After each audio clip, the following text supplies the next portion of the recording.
O kuya. Okay class, umuwi na tayo. Ma'am, may assignment po tayo. Ma'am, may assignment po tayo. Meron pa. Class, wala kang assignment. Anong pinagsasabi nyo? Ito, bida-bida talaga to eh. Ito talaga si Penguin, bida-bida eh.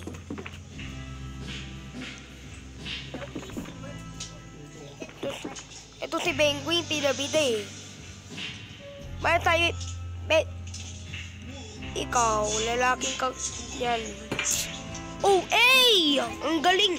Ang galing sumot ng lemon! Class kawaye! Penguin, ano nangyari dito? Ma'am, may assignment po tayo. Sila po hindi po gumagawa ng assignment. Excuse me, ba't ako? Excuse me! Ba't ikaw? Hindi naman ako eh. Hey, puro kayo magpapogi. Puro kayo tuyod ang papangit naman. Stupid! Ma'am, may assignment po tayo. Okay ka, may assignment tayo. Pag hindi gumawa ng assignment, uwi. Ay, hindi uuwi. Patawagin ang magulang.